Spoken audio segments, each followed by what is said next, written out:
कमर शीमा। और दोस्तों, जिस तरह के आप देख रहे हैं, मेरे साथ मौजूद हैं साजिद तारड़ साहब। तारड़ साहब, सर सबसे पहले तो आपके वक्त का बहुत शुक्रिया। My pleasure, thank you, Chima. Tarar साहब, इस वक्त जो सबसे रीजनल पॉलिटिक्स में और बायलैटरल रिलेशंस में और मल्टीलैटरल जो पॉलिटिक्स है उसमें जो सबसे बड़ा इवेंट हो रहा है वो तो एससीओ में, शंघाई कोऑपरेशन ऑर्गेनाइजेशन में हो रहा है। हर मुल्क अपने इंटरेस्ट को जो वॉच करता है। तारड़ साहब, वहां पे ना तो पाकिस्तान के जो अंदर फ्लड्स हैं उसकी किसी ने बात की है। पाकिस्तान कह रहा है कि अफगानिस्तान की कोई बात नहीं कर रहा। Indian prime minister resilient supply chain की बात कर रहे हैं। हम आज भी अफगानिस्तान की बात कर रहे हैं 50 साल में। हमारी प्रायोरिटी 50 साल बाद भी अफगानिस्तान है और इंडिया की प्रायोरिटी 50 साल बाद रिजिलियंट सप्लाई चेन है।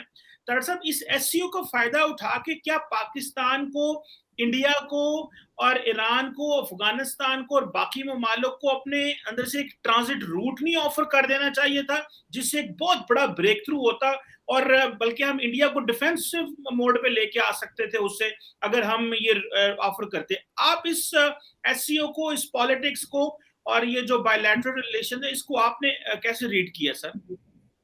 देखिए चीमा साहब, मैं पिछले दिनों में जब से ये एसईओ हो रहा है, मैं इंटरनेशनल आर्टिकल्स पढ़ रहा हूँ, मीडिया किस तरह उसको कवर कर रहा है, क्या दुनिया का इसके बारे में इमेज क्या था। दर हकीकत अगर सोचा जाए तो इस दफा एसईओ का टोटल जो बयानिया था या जो भी उनका मैंडेट था, वो सिर्फ यूक्रेन के बारे में बात करना था।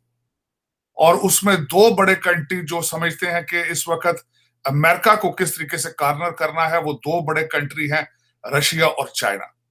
रशिया और चाइना ने, बल्कि इसमें बिलखसूस पुतिन साहब ने सारा फोकस रखा है कि किस तरीके से चाइना को खुश किया जाए, ताकि क्योंकि उन्होंने यूक्रेन के इस सारे जो वॉर में चाइना ने उनको सपोर्ट भी किया और चाइना ने उनके साथ मिलकर एक मिलिट्री एक्सरसाइज भी की।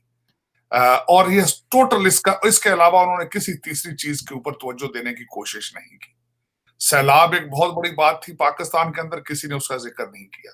पाकिस्तान, आप कहते हैं, अफगानिस्तान के हवाले से बात करता है क्योंकि उसकी वजह यह है कि अफगानिस्तान के साथ डॉलर अटैच है।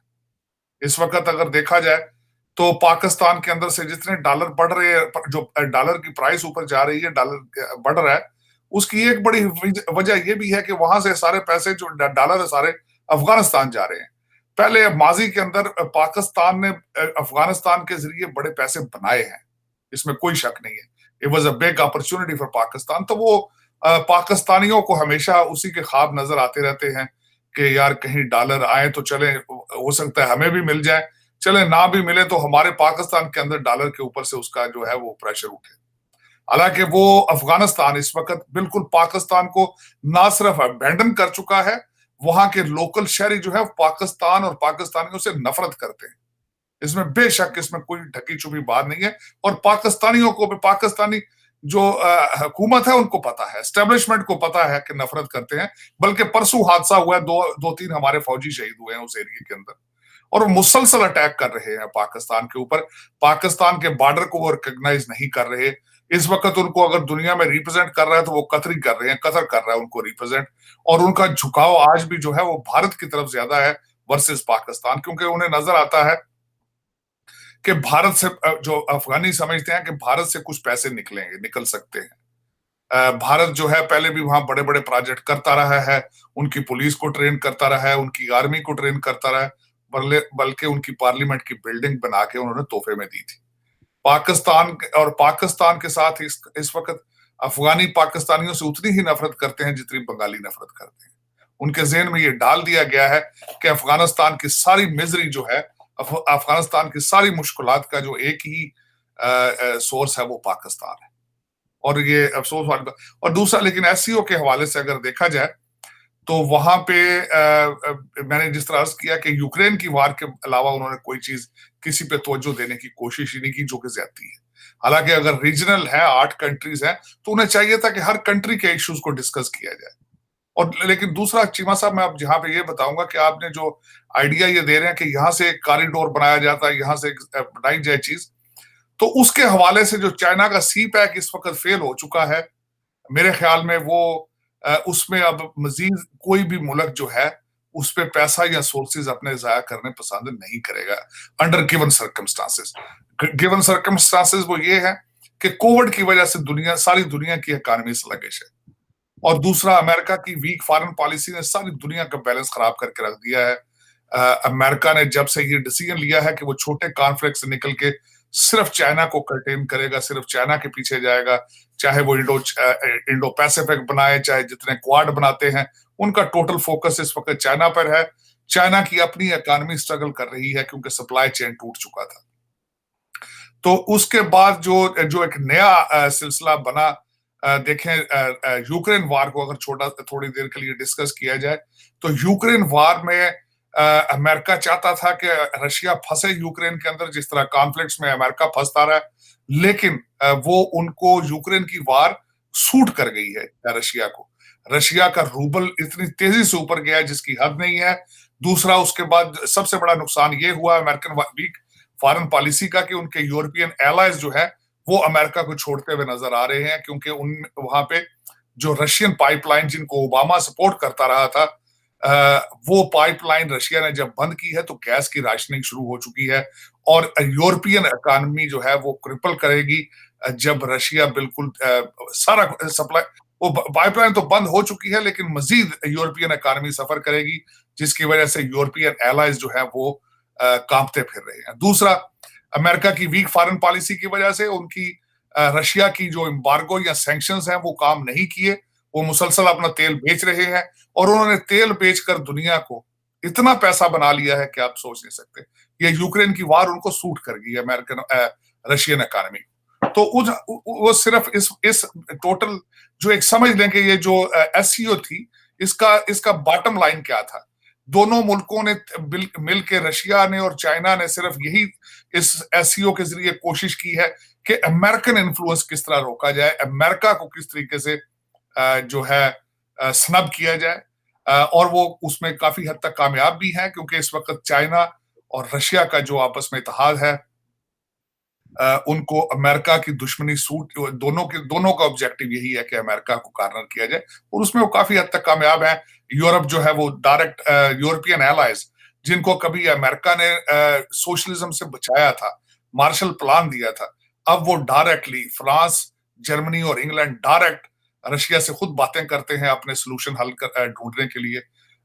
और मेरे ख्याल में देखें आने वाले दिनों में क्या चीजें बनती हैं। लेकिन इसमें लोकल रीजनल इश्यूज को डिस्कस नहीं किया गया, जिसमें पाकिस्तान के हवाले से सैलाब एक बहुत बड़ा तूफान है जिसको पाकिस्तानी इतना सीरियस नहीं ले रहे, लेकिन एक is a huge issue. Larger portion of Pakistan is under water, और उसके जो दूसरी आफात उसके साथ रिलेटेड हैं, by products of this natural disaster, वो शो कर रही हैं। और पाकिस्तान के पास ना इकॉनमी है ना विल है, और क्योंकि इसका सबसे बड़ी वजह यह है कि सैलाब ज्यादा गरीब इलाकों से मुराद ये था कि दूर अफ्तादा एरियाज में आया है।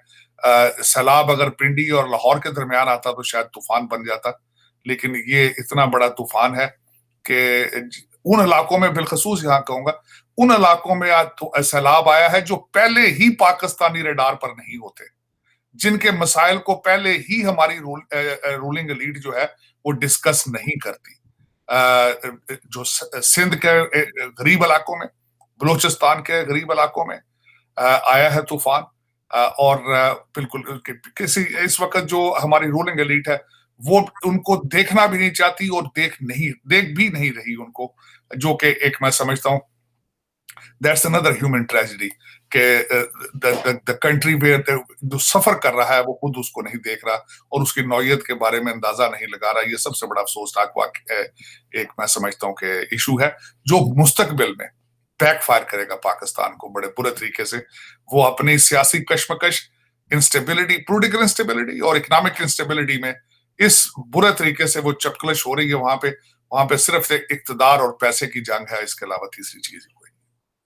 बिल्कुल, डॉक्टर साहब आपने इक़्तिदार और पैसे की बात की, मैं आपको यहाँ बताता चलूँ और ये मैं आपसे पूछना भी चाहता हूँ, क्योंकि इंडिया तो इस वक्त सिर्फ इकोनॉमी के ऊपर फोकस कर रहा है और इकोनॉमी की ही बात कर रहा है। हम चले एड की बात कर रहे हैं या अफगानिस्तान की बात कर रहे हैं, और आपने बताया कि जिस तरह अफगानिस्तान में कितनी को हमारी वैल्यू है।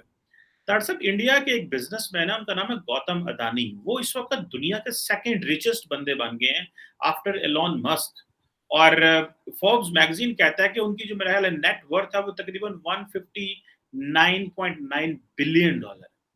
दरअसल पाकिस्तान के अंदर, क्योंकि आप पाकिस्तान की एलीट को और पाकिस्तान के जो पॉलिटिकल कल्चर को बड़ा इन डेप्थ समझते हैं, पाकिस्तान के अंदर इंडस्ट्रियलाइज्ड या इंडस्ट्री बेस्ड बिलियनियर्स क्यों नहीं है, और क्यों जो पाकिस्तानी बिलियनियर्स हैं वो या तो पॉलिटिशियंस हैं या वो हैं।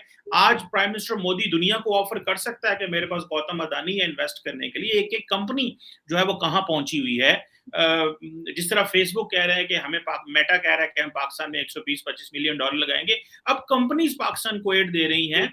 हमारे यहाँ क्यों इस तरह इंडिविजुअल बिलियनियर्स जो एक्सपोर्ट लेड ग्रोथ हमें नहीं दे सके, इसको आप कैसे रीड करते हैं? क्योंकि प्राइम मिनिस्टर मोदी तो आज अपने बिजनेसमैन को इंटरनेशनली जो है वो कैश करवा रहे हैं सर।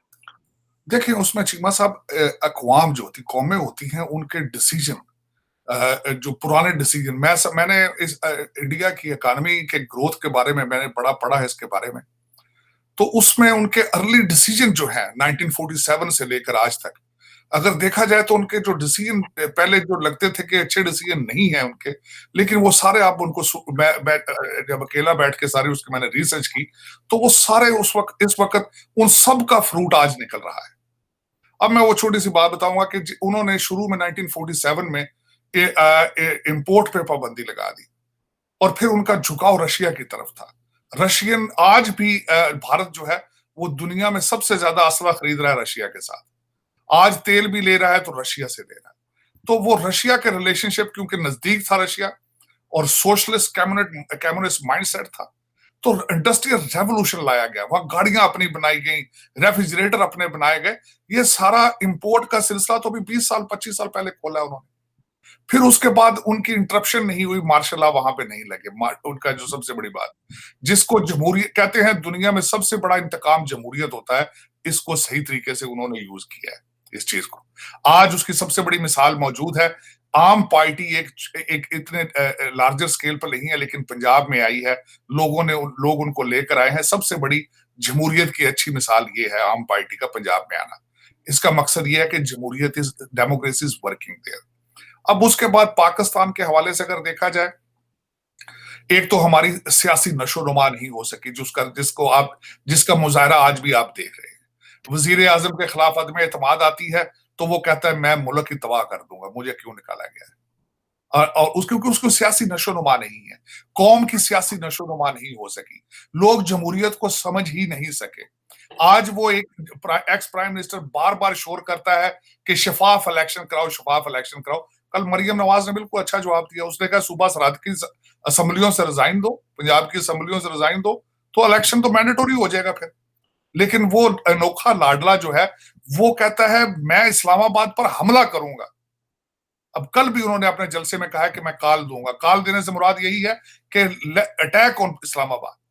तो इन वजूहात को, दूसरा मैं आखिरी पॉइंट ये कहना चाहूंगा चीमा साहब, इकोनॉमीज हमेशा ग्रो करती हैं जहां लॉ एंड ऑर्डर के हालात बेहतर हो, जहां पॉलिटिकल इंस्टेबिलिटी हो, जहां झगड़े शुरू हो, जहां की अदलिया पे क्वेश्चन मार्क हो, जहां पे आप कहते हैं इन्वेस्टमेंट पाकिस्तान में आए। यहाँ पे आजकल ममालिक जो वेस्टर्न सिविलाइजेशन है उनको यही नहीं पता कि बात आपके सियासी सेटअप से करनी है या एस्टेब्लिशमेंट से करनी है। दुनिया आज तक कंफ्यूज्ड है कि आप हुज रनिंग पाकिस्तान, वो इन्वेस्टमेंट कहां से आएगी। अगर आप इन्वेस्टमेंट, आपके पास आज 10 बिलियन डॉलर हो, आपने कहीं फैक्ट्री लगानी हो, तो आप किस एरिया में लगाना चाहेंगे? आप वहीं लगाना चाहेंगे जहां लॉ एंड ऑर्डर के हालात बेहतर हो, जहां की अदालतें, कल को अगर आपके पास हाथ को मसला होता है, आपकी अदालतें आपको इंसाफ देगी। अगर ये सर्कमस्टांसेस, ये सूरत हाल मौजूद नहीं है, तो वहां कौन पैसे लगाएगा? वहां से तो, पाकिस्तान से तो पाकिस्तानी पैसे लेकर भाग रहे हैं। आप कहते हैं बाहर से पैसे आएंगे। आपके डॉलर महंगे होने की सबसे एक बड़ी वजह यही है। और मैं चीमा साहब अमेरिका में बैठा हूं, मैंने आपको शायद आपके पहले भी कहा था कि लेटली ऐसे ऐसे दोस्तों के मुझे फोन आ रहे हैं जो कि बहुत कामयाब थे पाकिस्तान में, जो कंस्ट्रक्शन बिजनेस के टाइकून थे, जो उनके मुझे फोन आ रहे हैं कि हमें बताओ पैसा किस तरह पाकिस्तान से बाहर लेके जाना है, ग्रीन कार्ड लेके हमने किस तरह अमेरिका में आके लेना है, हमें बताओ अमेरिका में जाएं या कनाडा में जाएं। तो ये अगर इस तरह हालात होंगे, आप मुझे मैं सबसे आपकी रूलिंग एलीट जो है वो पाकिस्तानी बैंकों में पैसा अकाउंट रखने के हक में ही नहीं है। उनके सारा पैसा, आपकी जो रूलिंग एलीट है वो पैसा नहीं रखती पाकिस्तानी बैंकों में। उनकी एक टांग जो होती है लंदन या टोरंटो अमेरिका में होती है और दूसरी एक टांग वहां होती है। वो तो पार्ट टाइम के लिए जाते हैं।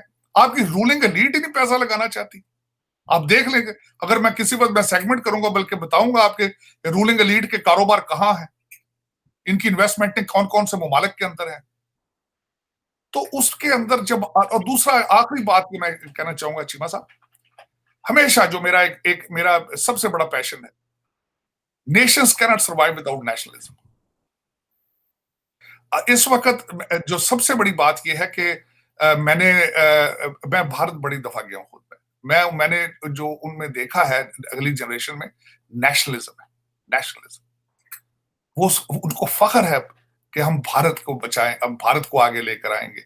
और दूसरे उनके डिसीजन देखें, उन्होंने स्टेटों को, फेडरेशन सही तरीके से काम कर रही है, स्टेटों को प्रोजेक्ट भेजे जाते हैं, फेडरल गवर्नमेंट भेजती है, और उसके बाद देखें जिस तरीके से उन्होंने 3-4 इंडस्ट्रियां हैं उनके ऊपर मैनिपुलेट कर रहे हैं पूरी दुनिया को। फार्मास्यूटिकल देख लें आप, उन्होंने डिसीजन लिया कि फार्मास्यूटिकल में आगे जाएंगे, उन्होंने उसकी एक्सट्रीम पर गए। उन्होंने बॉलीवुड है, मूवीज की एक्सट्रीम पर जाते हैं। आईटी को उन्होंने आईटी हब बना दिए। और मैं आखिरी बात इस पे एक और ऐड चीज करूंगा कि आगे अभी आप दुनिया में देखेंगे इसका इम्पैक्ट भी। उन्होंने 10 साल में 11वें से पोजीशन से 5वें नंबर पर आए हैं। अभी आप आगे मजीद देखेंगे आप। अब वो मैं आखिरी बात जो ऐड करना चाह रहा था, उसकी वजह ये है, उसकी सबसे बड़ी वजह यह है कि इंडिया की पॉपुलेशन इतनी है और उन्होंने तालीम इस तरीके से, क्वालिटी एजुकेशन इस तरीके से अपनी इंप्रूव की है। आपको दुनिया का हर मुल्क में देखेंगे कि जो भारतीय सिटीजन होंगे, they will be playing a की रोल। हमारी लेबर जब जाती है तो हमारी लेबर अनस्किल्ड जाती है। आपके क्योंकि आपके अंदर तबाही है, आपके अंदर कुछ भी नहीं है। आप सिर्फ माइक्रोफोन, आप स्पीकर पे खड़े होकर कह देते हैं 1 करोड़ नौकरियां, वरना आपने 1 करोड़ नौकरियां खत्म की हैं। बच्चे भाग भाग के पैदल यूनान और यूरोप जा रहे हैं आपके, लेकिन अनस्किल्ड जाते हैं, बाहर के मुल्कों में भी मजदूरियां करते हैं लोअर लेवल की।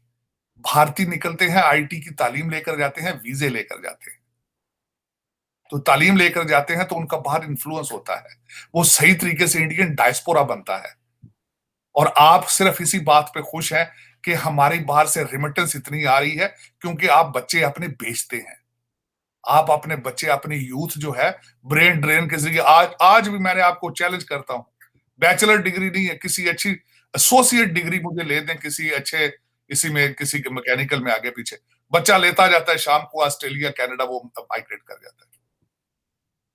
आपके पाकिस्तान में यूथ सिर्फ और सिर्फ वो बची है जिनको वीजे नहीं मिल रहे, या जिनके पास सोर्सेज नहीं बाहर जा सके, या फिर वो कारोबारी अमीर लोग हैं, उनके बिगड़े बच्चे हैं, उनकी भी कोई विल नहीं है, वो सारे पीटीआई के डीजे बट के मुरीद हैं सारे। तो आपका फ्यूचर, मैं और खास कर चीमा साहब, मैं इतना दुख के साथ ये कहूंगा, आपका फ्यूचर इतना बुरा नजर आ रहा है। आप अभी तो बच गए हैं डिफॉल्ट से आईएमएफ के कहने से, हालांकि आपने कोशिश की है, सूबा सरहद के चीफ मिनिस्टर ने कोशिश की है कि आप डिफॉल्ट हों, पंजाब के आपके लगारी साहब ने और इमरान खान ने कोशिश की है कि आप डिफॉल्ट हों आप, लेकिन बच गए आप। लेकिन आप डिफॉल्ट से बच नहीं सकेंगे आप। उसकी वजह यह है, आपकी तबाही जो है हर दीवार पे लिखी है। आपने $30 बिलियन 2 सालों में देना है, और इस फ्लड की वजह से आपका डिफॉल्ट लिखा जा चुका है। और आपकी कोई ख्वाहिश नहीं, आपके किसी बच्चे की, किसी लीडर की, किसी इंस्टीट्यूशन की कोई ख्वाहिश नहीं है कि पाकिस्तान किस तरह बचाया जाए। और मेरी रीसेंट इंफॉर्मेशन के हिसाब से हमारे जो अमीरुल मोमिनीन हैं, इनकी सेटलमेंट हो चुकी है सारे अदारों के साथ, और उनको रिलीफ भी मिलनी शुरू हो चुकी है। वो कहते हैं ये लिखा जा चुका था, अगर ये प्राइम मिनिस्टर हाउस में हो तब भी खतरनाक है, और अगर बाहर रहे तो तब भी खतरनाक है। लेकिन मेरा ख्याल में इनके चांसेस बनते जा रहे हैं प्राइम मिनिस्टर हाउस के अंदर जाने के, क्योंकि इदारे डर गए हैं इनसे। आपका हर इदारा कांप रहा है इनसे। इनको रिलीफ मिलना शुरू हो चुकी है, इनकी तैयारियां शुरू हो चुकी हैं कि किस तरीके से ट्रांसफर ऑफ पावर हो, क्या चीजें हो जा रही हैं। आपको पता ही है इस्लामाबाद के अंदर इनकी मीटिंगों की सारी चीजें बाहर आ चुकी हैं, और मीटिंग जो एस्टेब्लिशमेंट के साथ होना और फौरन उसके साथ रिलीफ आना और फौरन इनका टोन चेंज करना, ये सारी मेरे ख्याल में डील सेटल हो चुकी है। अब उसके बाय जो है कायदो कवानीन जो है वो डिस्कस किए जाएंगे कि कब और कैसे होना है। लेकिन अफसोस के साथ मैं समझता हूँ पाकिस्तान की बर्बादी और तबाही अब जो है वो मेरे ख्याल में अब वो टाली नहीं जा सकती। It is you can see it from everywhere. Doctor साहब एक बड़ी इंपॉर्टेंट डिस्कशन करनी है, जब ये क्योंकि आप भी फॉलो करते हैं और मैं भी, जब शहबाज शरीफ पुतिन से मिल रहे थे, शहबाज शरीफ पुतिन से मिल रहे थे, और तो बहुत पाकिस्तान में क्या हो रहा था, पाकिस्तान में ट्विटर पे ये बात हो रही थी, देखो जनाब इमरान खान ऐसे मिला था तो उसका मुंह मुरझाया हुआ था, शहबाज शरीफ मिला तो पुतिन हंस रहा है, और देखो बार बार पुतिन की और शहबाज शरीफ की तस्वीरें आ रही हैं, देखो तुम क्या इमरान खान बातें। डॉक्टर साहब पाकिस्तान की सारी जो इनको पढ़े लिखे लोग ही कहते हैं ना, जिनके पास 4G इंटरनेट हो और ट्विटर पे बैठे हो, नॉर्मली कहते हैं जी शहरों में बैठे हुए हैं, इन तक एक्सेस है, कोई बंदा इस चीज की बात नहीं कर रहा, कोई बंदा सीरियस बहस नहीं कर रहा, कोई सीरियस नेचर की डिस्कशन नहीं हो रही, बड़ी एक सती सी बातें हो रही हैं। इतना बड़ा इवेंट हो रहा है, पाकिस्तान का वजीर आजम गया है वहां पे, इतना कुछ हो रहा है, पब्लिक टैक्स पेयर्स मनी खर्च हो रही है, कोई वहां पे बैठ के जा गए हैं तो कोई अपने पल्ले तो नहीं गए। तो तार साहब ये हमारी अवाम इतनी कैजुअल क्यों है? हम अच्छे भले इवेंट जहां से हम बहुत कुछ लेके आ सकते हैं, क्योंकि पाकिस्तान इस वक्त एक ही अच्छे प्लेटफॉर्म में लग रहा है, वो SCO है, OIC किसी काम का नहीं, तो अवाम इतना सीरियस क्यों नहीं लेती लीडरशिप को? अगर लेती है तो इस तरह की क्यों बातें कि इमरान खान ऐसे था तो अब ऐसे है, शहबाज शरीफ जो है अच्छे तरीके से मिल रहा है, पुतिन के मुंह में स्माइल है, क्या ये हमारी प्रायोरिटी है, या प्रायोरिटी ये होनी चाहिए डिस्कस किया हुआ है, सब्सटेंस डिस्कस करनी चाहिए, जो हम लोग डिस्कस नहीं मिसिंग है हमारे पब्लिक डिस्कोर्स में, इसको इसकी इमेच्योरिटी की क्या असर देखते हैं? चीमा साहब उस पे आपकी लीडरशिप ने तरबियत ही आपकी ये की। एक 70 साल का बाबा जो है, 70 साल का जो क्लेम पहले करता, पहले प्ले बॉय था, ऑक्सफोर्ड ग्रेजुएट है, उसने आके पहले कहा कि मैं नया पाकिस्तान बनाऊंगा, फिर यू टर्न मार के उसने रियासत मदीना किया, और वो हर स्पीच में देखें जरा, हर स्पीच इस वक्त देखें, नो डाउट कि वो is the most popular leader in Pakistan. और वो तरबियत उसने क्या की? तरबियत वो ये कर रहा है कि एस्टेब्लिशमेंट को किन अलकाबात से बुलाता है, हमजा कुकड़ी कहता है, 70 साल का बंदा है और प्राइम मिनिस्टर रह चुका है। और जब वो बात करता है तो हर चेरी ब्लॉसम खुश होकर हंसता है, फिर आगे से, और मजमे भी हंसते हैं, चेरी ब्लॉसम। अच्छा उस नाम लेगा तो वो अपना डीजल का नाम ले देगा। तरबियत देखें ना, मिजाज देखें कौम का। जो लोग सुनना क्या चाहते हैं, लोग लोग और वो डिलीवर करता है, उनको कॉमेडी शो चलाता है। पहले तो सिर्फ, अब मेरा मकसद है वो यहां तक था, अब तो ऑडियो साथ पेश कर रहा है वो, और अगले दिन बड़ी नाजेबा अल्फाज वहां पे खवातीन कहता है बच्चियां भी भेजो वहां पे, बच्चियों को बुला के वो शहबाज गिल की जो उन्होंने जो बात वहां पे की है। तो देखें, जो कौम का लीडर आपको देगा, तरबियत करेगा, आप वही करेंगे ना। आप क्या और उसके अलावा कर भी क्या कहते हैं ना, ये this is what they want, this is what the this is what they want. अच्छा कंफ्यूज्ड है इस वक्त, पूरा 25 करोड़ अवाम कंफ्यूज्ड है कि वो अफगानिस्तान बनना चाहते हैं, कि कंफ्यूज्ड है वो, या फिर वो शाम को पार्टी करना चाहते हैं, कंफ्यूज्ड है। लेकिन उनकी ख्वाहिश चल ये रहा है कि इस्लाम और पार्टी और ये सारा कुछ नशे मशे सारे इकट्ठे हों, डेटिंग शेटिंग सारा कुछ एक एक छतरी के नीचे आ जाए। यही इसकी कामयाबी का सीक्रेट है। उसने इकट्ठा कर दिया सारा कुछ। उसने कहा दिल है तो सारा नशे भी करो, वाहियाती भी सारी करो, और आखिर में तस्बीह हाथ में रख लो, तो वो कहते हैं तो ये सारा कुछ क्लियर है। मेरा मस्त देखे ना, और उसके मैं आपने जो बात की है कि आपकी कौम सीरियस क्यों नहीं हो रही है, आपके लीडर सीरियस है। अगर लीडर ही सीरियस नहीं है तो कौम किस तरह सीरियस होगी? लीडर ही जब कहते हैं कि सिर्फ मैं ही बचा सकता हूं, मेरा सैलाब को रिकॉग्नाइज करने से इनकार कर दिया। पूरी दुनिया चीख रही है आपके लिए, लेकिन आपके जो लीडरान हैं वो एयर कंडीशन कमरों में बैठे, उनकी प्रायोरिटी नहीं। पाकिस्तान की तरक्की आपकी लीडरशिप की प्रायोरिटी नहीं है। पाकिस्तान की तरक्की मेरा ख्याल अब आपके अवाम की भी प्रायोरिटी नहीं है। और आप जिस हालात में पहुंच चुके हैं, देर इज नो, वो कहते हैं देर इज उसमें नो नो, इसमें यू टर्न वाले हालात कोई नहीं अब आगे आ रहे।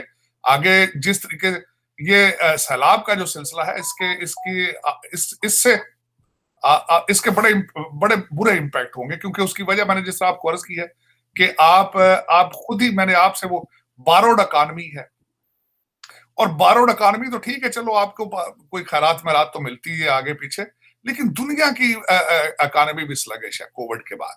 सप्लाई चेन नहीं दोबारा रिस्टोर हो रहा, फैक्ट्रियां दोबारा नहीं खुल रही हैं अभी तक दुनिया की।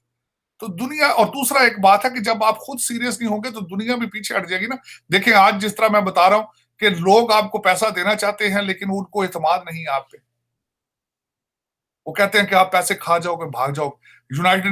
सेक्रेटरी ऑफ यूनाइटेड नेशन जब पाकिस्तान के स्पीच देता है तो हमारे प्राइम मिनिस्टर को साथ कहना पड़ता है, भाई पैसे दोगे तो हम उसको साफ सुथराई के साथ इस्तेमाल करेंगे, क्योंकि उनको भी पता है, हमारे प्राइम मिनिस्टर को भी पता है, उनको भी पता है कि आप कोविड के पैसे भी जो है वो खा जाते हो, आप जल्जले के आप टीके लगा जाते हो। तो इस वक्त आपकी ना शोहरत ठीक है, ना अमाल ठीक है, ना आपको पॉलिसीज ठीक है।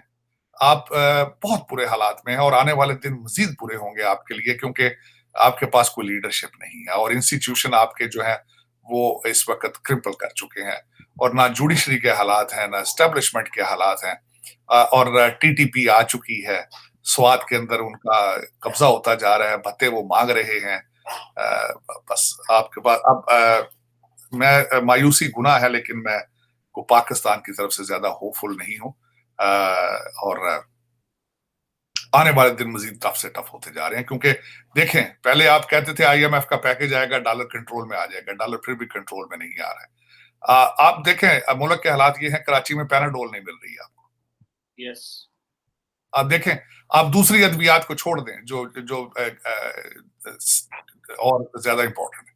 जब सर दर्द की दवाई खत्म हो जाए कंट्री के अंदर तो उसके क्या, और जखीरा अंदोजी हो रही, कहीं ने FIA वाला ने छापा मारा है तो वो जखीरा करके बैठे हुए थे बड़ी लार्ज तादाद को।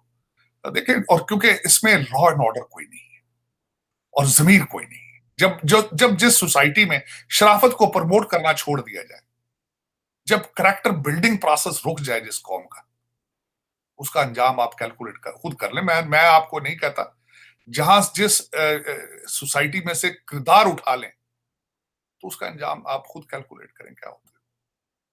बिल्कुल सही कह रहे हैं कि ये जो करैक्टर है वो खराब है, और एक ओवरऑल जो नेशन है उसका मोरल भी दार साहब बड़ा डाउन है, और दवाइयाँ भी महंगी हो रही हैं क्योंकि स्टेट बैंक LC नहीं खोलता, बिजनेस होता नहीं है, इंपोर्ट हो नहीं रही, गवर्नेंस के चैलेंजेस हैं, और कहा जाता है कि जब दवाइयाँ मैं बल्कि उसमें ऐड ये करना चाहूंगा कि पाकिस्तान में शरीफ आदमी को लड़की का रिश्ता कोई नहीं देता,